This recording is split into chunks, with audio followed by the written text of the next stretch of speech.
Okey, kita nak teruskan. Sekarang ini pastinya baru minggu pertama kita berpuasa, antara yang menjadi satu perkara yang peninglah bagi isi rumah, terutamanya golongan bapa yang berada di rumah ni adalah untuk bersahur. Apa menunya, apa yang berkhasiat untuk kita kekal cergas. Terutamanya cabaran sekarang adalah untuk kekal cergas berada di rumah. Itu cabaran itu sebenarnya. Dan sekarang ni kita nak bersama dengan pakar dietetik daripada Hospital Pengajian Universiti Putra Malaysia, iaitu Encik Muhammad Nazrul Asri Badrul Hisham yang telah pun berada bersama dengan saya di FB Live pada ketika ini. Selamat pagi. Assalamualaikum. Waalaikumsalam. Ya, Selamat pagi, Ani. Ya, betul. Encik Asri, terima kasih kerana sudi bersama kami. Sihat ya? Sihat, Alhamdulillah. Ya, okey, yang pertamanya, sahur ni. Bagaimana sebenarnya untuk kita dari sudut pemakanannya lah bagi mengamalkan gaya sahur yang sihat itu, menu-menunya? Silakan Encik Asri. Okey, so kalau kita nak tekankan dari segi sahur kan, definitely sebenarnya dari segi kuantiti makanan tu harusnya terdiri daripada kuantiti yang lengkap lah. Okay, apa yang saya nak masukkan dengan lengkap ni, seharusnya perlunya ada makanan yang membekalkan tenaga dalam kita punya sahur. Ya. Okay? Especially daripada kumpulan karbohidrat. Sebab kenapa karbohidrat? Karbohidrat ni adalah sumber tenaga utama kita, dan antara contoh karbohidrat, of course lah, macam kita semua tahu kan, nasi, mi, kuih tiaw, even roti, okay? Sayuran-sayuran berkanji, ia adalah sumber karbohidrat. So dia perlu, dan sebenarnya pada sahur sebaiknya ada karbohidrat ni pada kadar yang mencukupi. Dia tak perlu berlebihan lah untuk kita dapatkan lebih tenaga selagi kita lebih aktif kan. Ya, betul. So sebenarnya pada portion yang mencukupi dah boleh kata kita punya keperluan tenaga atau kalori seharian. Dan pada masa yang sama, sahur definitely kena ada lauk yang kita nak kategori sebagai protein, dan juga sayur-sayuran dan juga buah-buahan. Sebenarnya gabungan protein, sayur-sayuran dan buah-buahan ni akan lebih mengenyangkan kita. Itu yang baguslah untuk sahur. Dan minum air yang secukupnya. Kalau boleh, kita elakkan minuman yang mempunyai kandungan kafein yang tinggi, sebab dia akan induce kita untuk kencing lebih kerap, di mana dia akan mengurangkan komposisi air dalam badan dan boleh menyebabkan kita lebih senang letih. Itu untuk sahur lah. Okey, kurangkan kafein itu satu fakta yang menarik juga. Cik Asri, sebab sebelum ini kita melihat kepada kempen yang diberikan oleh Kementerian Kesihatan sendiri, iaitu kempen pemakanan suku-suku separuh. Jadi macam mana kita nak seimbangkan, sebab sekarang siang kita dah tak boleh makan. Jadi kita nak seimbangkan bahawa pemakanan itu turut mendapat komposisi yang sama pada waktu berbuka dan juga bersahur terutamanya, atau bagaimana? Mungkin boleh nasihat sikit?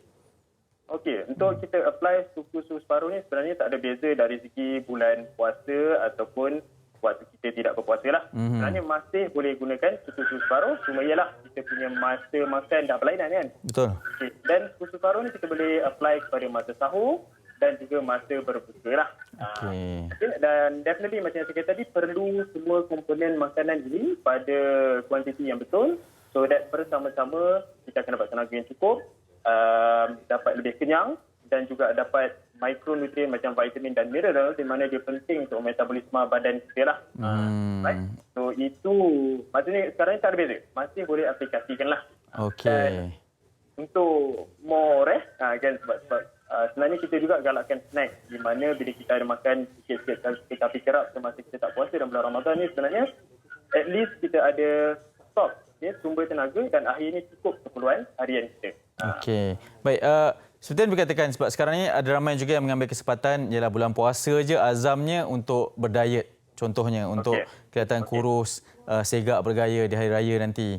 Dan mungkin ada juga yang tersalah tafsir dengan erti diet itu sendiri dan juga mengamalkan corak pemakanan yang tidak begitu seimbang. Apa yang perlu dielakkan, terutama ketika bersahur, pemahaman itu? Seperti contohnya, kita nak berdiet ni kita tak perlu ambil karbohidrat. Tapi mungkin antara makanan-makanan yang perlu dielakkan ketika bersahur, Encik Asri? Okey, kalau nak menurunkan berat badan di bulan Ramadan pada masa yang sama lah kan. Okey, of course definitely jelas nak turunkan berat badan ni, biasanya salah angkat orang ialah kurang makan. Tapi tak makan sangat kan. So sahur ni sebenarnya wajib ambil. Okey, sebab kita khawatir kalau tak ada sahur sendiri, kita akan lebih cepat letih, and then mungkin boleh mengganggu kerja harian kita. So itu yang kita tak nak kan. Okey, once kita dah ambil sahur, definitely macam yang Hanif kata tadi, karbohidrat wajib ada walaupun kita nak turunkan berat badan. Okey, semua pada kuantiti yang betul lah. Macam kan, ataupun bagi yang mungkin ada kerja yang lebih berat daripada kerja pejabat. Contohnya macam buruh boleh ambil lebih sikit daripada suku pinggan tersebut. Dan makanan yang perlu elak ialah definitely dos yang tinggi gula, tinggi minyak, tinggi lemak dan juga tinggi garam. Okey, kerana ialah kita takut bila kita sahur dengan makanan contoh selalu yang bergoreng, selalu yang manis-manis, kita akan lebih kepada bertambah berat badan dan lebih hati-hati kepada orang yang punya penyakit kronik Contoh macam dia ada diabetes, tapi selalu je ambil yang manis. Selalu berpuasa ni kita nak bukan something yang manis kan. Betul. So, bila ada diabetes ni sebenarnya kita takut gula tu nanti lebih tinggi pula kan.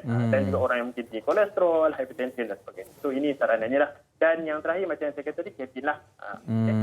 Okey, baik. Sangat menarik sebab sampai kita berpuasa pastinya kesihatan juga perlu diamalkan dengan sangat baik. Encik Asri, terima kasih banyak-banyak kerana sudi bersama dengan kami berkongsi sedikit tips berkenaan dengan amalan sahur. Selamat berpuasa kita ucapkan. Ya, sama. Baik, itu Encik Muhammad Nazirul Asri Badrul Hisham, Pegawai Dietetik Hospital Pengajar Universiti Putra Malaysia. Okey. Dan pastinya itu antara tips yang kerap kita ingatkan, kerap kita dengarkan, terutamanya untuk mereka yang menjalani ibadah puasa. Sahur jangan kita tinggalkan, itu amalan sunnah dan pastinya perlu kita titik beratkan juga amalan sahur itu, terutamanya mereka yang bekerja seharian dan juga pastinya ini cabaran yang berbeza. Seperti kita katakan, duduk di rumah juga perlukan tenaga untuk anda kekal aktif di rumah.